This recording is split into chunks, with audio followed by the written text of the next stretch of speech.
we have uh, China taking a stand, Oh, saying yes. we're in if we're gonna have a trade war, we're gonna go right to the very end on Yeah. this. Remember, folks, like and subscribe. You got to watch this Helps stuff. grow the show. We That's right. appreciate it. All right, let's take a look. China is fully prepared to fight to the very end because the world is big enough that the United States is not the totality of the market in the world. So, if the United States wants to go in that direction of completely shutting itself out of the China market, be my guest. Yeah, and China will lose the US market, which, as I've said, is 15%. We don't You care. can't. We don't care. China has been here for 5,000 years. Most of the time, there was no United States, and we survived. And if the United States wants to bully China, we will deal with the situation without the United States. And we expect to survive for another 5,000 years. When you hear Donald Trump say China wants a deal, it just doesn't know how to go about it. They're proud people. J.D. Vance talks about Chinese peasants. What do you make of their conduct in this respect? If J.D. Vance thinks that he's dealing with the peasants in China, and I'm proud to be a descendant of the peasants, most of us are descendants of the peasants anyway, that's our tradition. We are farmers before, but now we are one of the leading industrialized economies in the world. So I'm sorry, J.D. Vance doesn't know what he's talking about. And therefore, I don't think there will be China-US dialogue unless the United States changes its attitude towards China. Deal with China as it is, show respect to China, show respect to the Chinese people, and don't try to impose your prejudice and biased view about China or about the rest of the world.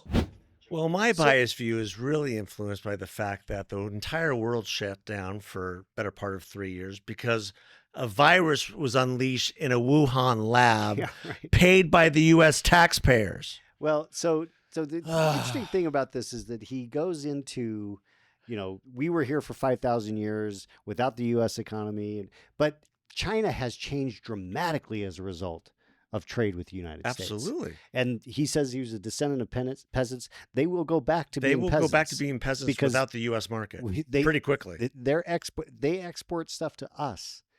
4 times as much product, I mean, in terms of total value, than we import to them. I mean, it's And the intellectual property loss that we've had over Right. the last 20 years, 30 years to China, well, it's immeasurable. It's absolutely immeasurable. the fact that they, the Chinese government, which is a communist government, it props up the industries in China.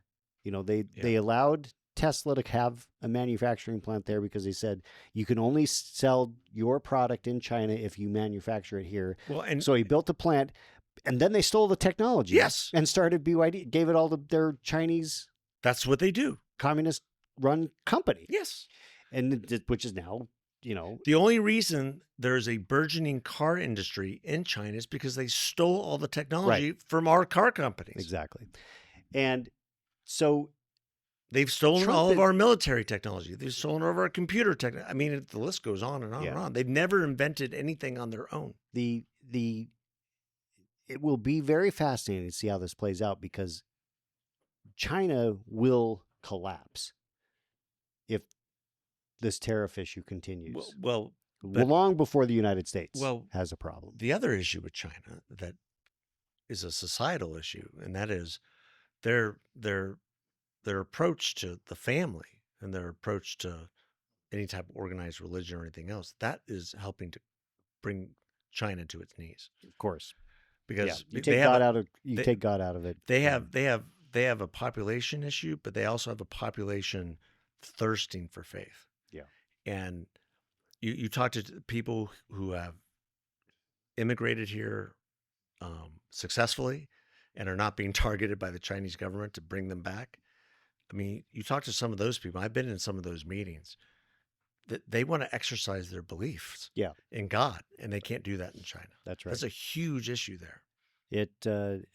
This There are arrogance. Chinese churches, but they're the they're- arrogance that this guy is exuding is one which is gonna but come back and bite. But there are some things there that he says that are true, and that China does take the long game.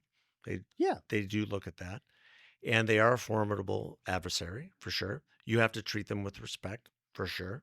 No, I don't think we're disrespecting them. No. And I do not believe that we've executed the tariff strategy well in this regard. Well, We should have waited on China after we did a trade deal with Japan and Singapore and just gone around the horn and made sure that we had those deals in place. well, and I think that that's kind of underway now. The hold on the tariffs, the 90-day hold, while increasing the tariffs on China, I think was a reflection of trying to get those pieces in place to maximize the leverage on China. Because what we don't want is our legitimate trading partners, Japan and other Korea and those cozying others, up with China. to cozy up with China. Yeah. Because that doesn't help our situation. Because when it comes to trade, I mean, free trade is the trade of goods. It's not necessarily, I mean, the trade imbalance that we have with China is a problem. I mean, we're sending trillions of dollars over there for the stuff they're sending, but we're not sending enough stuff over. No. I mean, so it's not a trade. It's not free Well, trade. and we in can't that send enough respect. stuff over to make sure that we don't hand over all of our, Right. Those are issues. our we have to deal intellectual with. property, So which they don't respect there. absolutely. So we'll wait. This will be one to watch for sure. Yeah.